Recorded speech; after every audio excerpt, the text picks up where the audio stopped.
Ladies and gentlemen, good afternoon. Welcome by our sequel of interviews in the frame of the Excel Symposium 2021. Today we have the pleasure to have with us Paolo Azzoni. He is the head of EU technology programs at the Eurotech group. Paolo, welcome. Thank you, Bert. Thank you for the invitation. It's a pleasure to be here. Thank you, Paolo. Thank you for your availability. Let's start a round of a couple of questions, and maybe to start off with, because maybe the audience is not 100% familiar. Can you explain in a couple of words who is the Eurotech group? What's your role in the organization? Yeah, Eurotech is an international group. Our headquarters are based in Italy, and we are present in US, UK, France, and Japan. The company operates in the area of design and production of high reliability hardware, software, and services in the domains of embedded and cyber-physical systems, edge computing, Internet of Things, system of system, and both the embedded and classical high-performance computing. Eurotech started as a hardware manufacturer more or less 30 years ago. It is listed today on the star segment of Italian Stock Exchange. And in the last 15 years, the company decided to gradually extend the original core business to include software technologies that increase the value of the company offer. Basically, we shifted our core business towards the area of the ECS value chain where, according to the analyst, we expect a growth that is 10 times with respect to the past in the next 3-5 years. Today, Eurotech is a technology leader and a key enabler for the digital transformation in many verticals like industrial, transportation and heavy duty, energy, smart city, agri-food, and medical. In the organization, I am responsible for the European technology programs, as you anticipated. That is of the area that take care of the collaborative research and innovation initiatives like Excel or the KDT. It's an area that allows us to stay at the state of the art and beyond in our core business. And this is paramount for a technology company. This also motivates our strong presence in the ECS community. Good. I understand that you in Eurotech is covering both software and hardware. You're moving a little from the hardware sector to the software sector. Traditionally, software is often judged as being the cheaper part or the less expensive part compared to the hardware. Yeah? Making chips is more expensive than writing software code. So a little, I'm not saying neglected, undervalued. Yeah. Is there anything we can do to reinforce the importance or the resources or the image related to the software as they are much closer to the final application? Yeah, as a hardware manufacturer, I fully we made a lot of investments, significant investments in hardware, and I fully understand the perception that we have of hardware and software. But digitalization is clearly changing this perception because software plays a key role in digitalization. If then you consider the fact that Eurotech operates in the high reliability market where you have to ensure to your customers long-lasting solution, in a similar domain, software doesn't represent just an enabling technology for digitalization. It makes digitalization more sustainable because software can decouple the high-level services, functionalities, application from a specific hardware. And in this way, you can guarantee long-lasting solutions. So for us, software is extremely important today. But this is the never-ending story of hardware and software. Let me say the yin and yang. And when we discuss about software and hardware and software, it sounds to me a bit weird because we shouldn't discuss it, specifically in the ECS domain, where hardware and software, let me use a comparison, are like an intimately close couple that you simply cannot separate. In ECS, the boundaries between hardware and software are literally disappearing. And so we should consider a more systemic view and finance the entire value chain, the entire ecosystem made of hardware and software on which the ECS value chain is based, and where Europe has a strategic advantage. And from this perspective, our community, I think, made significant progresses and also important cultural improvements. Consider, for example, the ECS strategic research and innovation agenda. Consider how it has been evolving in the last years. It has become really the expression of the entire community that is trying to speak with a single voice. And as a chairman of the next release, the SRIA 2022, I will continue certainly in this direction. It's extremely important. Another example is the more intense and close collaboration between the three associations, between the three scientific bodies of the association that will, for example, organize the first workshop together, the first joint workshop this year in autumn. So the conflict between hardware and software for me is gradually fading, but we need to do more, specifically at cultural level, because in my opinion, one of the key points for the success of our value chain is exactly understanding and accepting the close and intimate relationship between hardware and software. This is something that we cannot avoid. In that respect, true, but in that respect, at least when I was going to university quite some time ago, we had the education already at that time split it up in the software engineers and the electronic engineers, the hardware engineers.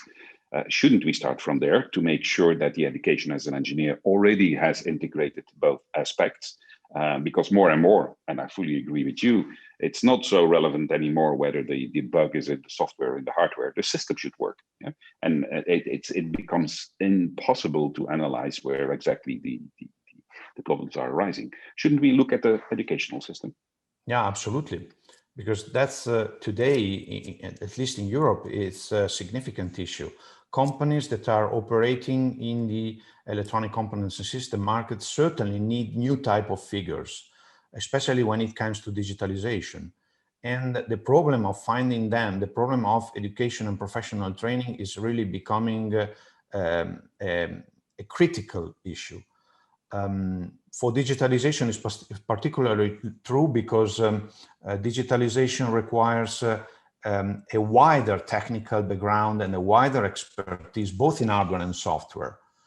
Then we have to consider the specific companies and where they are positioned in the value chain. There is certainly an area in the middle of the value chain where the physical world touches the digital world. This is the area where we found the basement of digitalization. And in this area, certainly personnel with both hardware and software competencies is required. Then if we move in the value chain toward services and application areas, in this area, for sure, we need the overall knowledge of the entire digitalization process. You have to possess a cultural knowledge of the entire process, but the job description is more software background, software related, both in terms of background and expertise. And as I said, we are an hardware manufacturer, so as a company that look for revenues in that sector, we certainly look at hardware personnel, but this is very well consolidated in the company because this is our historical core business. In this specific moment in time, I would look more on hiring people with software competencies, because as I said, that is the area where we expect a major increase in the next 3-5 years. Mm. Interesting that a hardware company is looking to hire more software people, because logic, the software is closest to the market, and that's where the fine tuning towards market requirements obviously is going to happen. Maybe a little in that same direction, Paolo. In the view of the KDT joint undertaking, we are now discussing on prioritization, because the resources are limited, and we need to come up with what is of most or highest priority. Now, in that respect, you have on one side our industrial partners like you, where very much priority is driven by market opportunities, profit making, allow me. Whilst on the other side, from the funding side, we have the public authorities, the Commission and the member states, who are bringing us the money and are much more driven by societal challenges. What does the society requires from digital? How do we bring these together when we're talking about prioritization? How do we bring these two, market-driven and societal challenges, best together? Yeah, certainly we need to define priorities for the motivation that you anticipated. And this is a very difficult task with different phases. If I look at this problem as a company, I would say that the markets, the global markets, should be the drivers for the definition of priorities. Simply because a company looks at the global trends and look at revenues. But there is also another reason, because if we consider the global markets, probably this is the only way to push European company to stay on the cutting edge of the wave and become front runner, at least in the technology domains where Europe is strong. From a societal perspective, the situation is a bit different, because in that segment, as a European citizen, if I look at priorities, I'm more interested in the potential impact on our daily life. And in this case, I think that priorities should be identified with a larger consensus than just the market. And in this case, we have we should involve several actors in the priority definition, because, as I said, it's a very complex task. For sure, the ECS KDT community, because this community has the full visibility and control on technology evolution and trends across the entire ECS value chain. Then there is the European Commission, because the European Commission can coordinate the various research programs and in this way harmonize the priorities, ensuring at the same time the continuity and full coverage of the digitalization process. For example, if you consider the workshop that we have done, that we have organized during the last month, these kind of activities go exactly in this direction. There are also the member states which have their own strategies and objectives, their national priorities. In my opinion, they should consider the national priority, but at the same time, they should find synergies and cooperation to define a common priority at European level. And then there are also other European initiatives that are complementary to Excel or the KDT, and that are already, for example, taking part to the activities that we do in our community. And finally, another important element are, again, the application domain that are strategic for Europe. This is a specific, in my opinion, this is a very, very paramount point, because these application domains are the area where both the market and societal perspective converge. If you consider, for example, transportation and mobility, where priority are strongly driven by global markets, on one side, but at the same time, they follow societal needs that we touch us every day. When we travel, when we have to deal with the pollution in our cities, when we have to be sure of the resilience of a specific supply chain in a crisis like the one that we are living. So there are many factors that we should consider to set the priorities for the next future. It's a complex and difficult task. It is a complex and difficult task. And if we add even more complexity to the whole discussion, the question whether Europe should be perfectly self-reliant or fully sovereign on digital technologies, on many technologies, on digital technologies, versus a worldwide, how to say, value chain or business chain. Again, that's a complicating discussion or dimension on top of the prioritization. Yeah, we can have a digital priority, but as long as we can buy this somewhere, it's fine with us. Or should we reflect upon what happened during the lockdown, that even from some of the basics, we needed to go to other parts of the world to get our masks available. So how does this even additionally complicate the discussion on priorities, the worldwide business model? Yeah, I think that from this perspective, we should try to find the right equilibrium between depending fully on a global level and being fully autonomous. And then it depends also on the market, on the vertical application, and on the company. For example, Eurotech it's a large enterprise, but in this segment we are small. So if we consider our dimension, our core business, on the hardware side, it is strategic for us to follow the global market. We perfectly know who are the leaders at global level, and we have to be sure that in our board and system we have the cutting-edge hardware components, the cutting-edge technologies, hardware architecture, design methodology, production methodology. So considering our dimension, this is what strategically we can do. On the software side, it has been a bit different because for example, we largely anticipated the introduction of technology like IoT or edge computing. And we have been able to influence the evolution of these technologies. I joined the company in 2006, and I was one of the very few engineers at that time.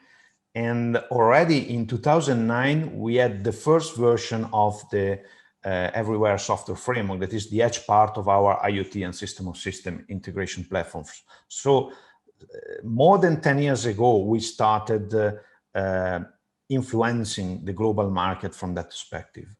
And these are two examples, again, the hardware and software part that clearly demonstrate that we should find the right balance between total dependency from the global market and full autonomy. And here, let me say that I would try to synthesize this concept of the trade-off with the word strategic autonomy, strategic more than sovereignty.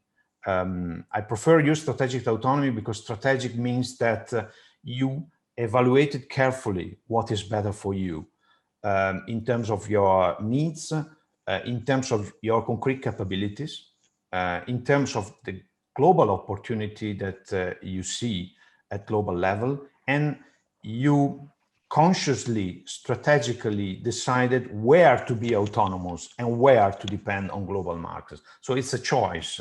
It's a complex decision, but for me, this equilibrium is the best approach.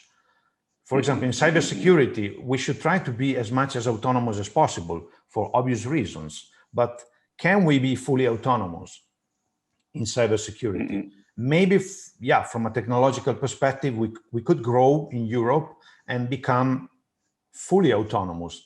But there are also, it is not just a matter of technology. There are also business and political aspects. Consider, for example, that Chinese companies today are simply shopping in Europe.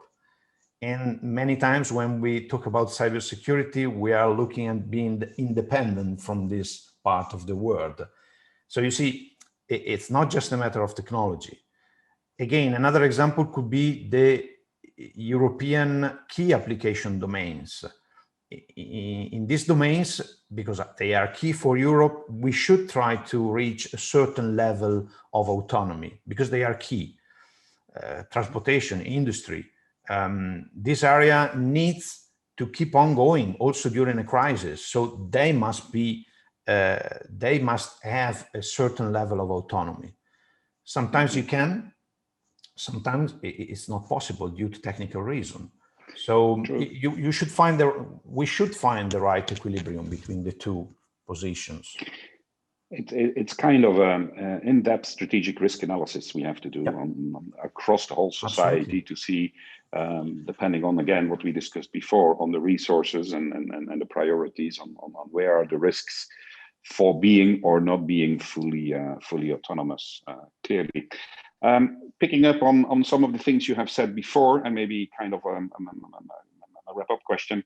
Eurotech is, like you indicated, a big, small company. Yeah, on certain aspects you're big, but still in some aspects a little smaller. You have been with us in the Excel program regularly. Why do you, let's say, between not the big companies and not the small companies, so like say the mid-cap company, what's in for you participating in the Excel program? Well, there are several motivations that justify our involvement in initiatives like Excel or the KDT that are industry-driven. First of all, technology. For a company of our dimension, is fundamental to be part of the community that is currently developing the state-of-the-art of technology in our core business. The market of electronic components and systems requires to be always on the cutting edge of the way, more than in other domains. And this is due basically to the fast evolution of technologies in this area and to the nature of digitalization. So be part of the community is fundamental. And at the same time, being part of the community means that you can drive the evolution of the electronic component and system. You cannot pretend to influence ECS trends remaining isolated or just staying at the window passively and looking at the evolution of technology. Then obviously there is the financial aspect. Initiatives like the Excel or the KDT allows to financially support research and innovation. And for a company in the technology area, research and innovation are the most challenging and risky activities. Technology companies significantly invest in research and innovation for their nature. And unfortunately, exactly in these activities, they are potentially more exposed to failures and to negative fallbacks. So also the financial support is extremely important. For me, these are the most three relevant motivation why we have this strong involvement in these initiatives. Thank you, appreciate it. And recapping, it's important for companies, many companies, including your companies, to be in the value chain. Yeah, and secondly, also to make sure that there is a risk sharing on the innovation in the innovation development. Thank you for these for your testimony, let's say, on that aspect. Last question now. Is there anything which would be on your wish list you would like to ask directly to me as director of the Excel Future KDT joint undertaking, or maybe even larger to the governing board? What would be number one on your wish list, Paolo? You reserve for the last, the most difficult question. No, it's an easy, difficult question to answer. The easy part, we should continue, in my opinion, in the direction that you defined for Excel, and that you have successfully traveled over the last years. Losing you as an executive director is a sad news, because certainly Excel would not have been as it is without you. So thank you.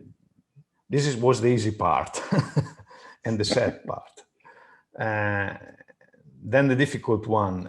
Well, there are many aspects that we could improve. I'll try to pick one that, in my opinion, is the most important from a very practical perspective. If we consider the pace at which electronic components and system technology evolve, if we consider their very short time to market, I think that we should try to speed up, let me say, the life cycle of the research and innovation projects that we will have in the KDT. Research and innovation projects are crucial for technology company, especially for ECS, but in many cases, I think that they are not synchronized with the trends and with reality due to their slower, let me say, life cycle. Providing research and funding instruments that are capable to follow the pace of technology evolution is fundamental for the effectiveness of these initiatives. In this way, for example, we ensure that the outcomes of these projects are available at the right time for the exploitation, maximizing the impact that both the investment that we do in this project and the results could have. For me, practically speaking, this is an aspect that I would improve in the KDT. So, in simple terms, Paolo, a quicker decision-making process within our, how to say, community and in our instrument, if I may say, because we are just, how to say, much closer to the market where the turnaround of new technology is much faster. If you're going lower into TRL levels, there you have a longer horizon and it can go a little slower because we are so close to the market. We need to go quicker, not only in the research and development activities themselves, but everything related to the decision-making process included, being quicker. Yeah, included, yeah. KDT is industry-driven, and we have higher TRL in terms of results, and we also expect a more significant impact of this result. So time is crucial and speed is crucial. Thank you. That is a very clear statement, very clear request, and I'll try to do everything in order to achieve that when we're now revising all the processes for the future program KDT. Paolo, thank you very much for being with us today. It was very much appreciated. We appreciate your insight, and we will do everything to make things quicker in the future. Thank you for being with us. Thank you very much. It has been a pleasure, and thanks again for the invitation.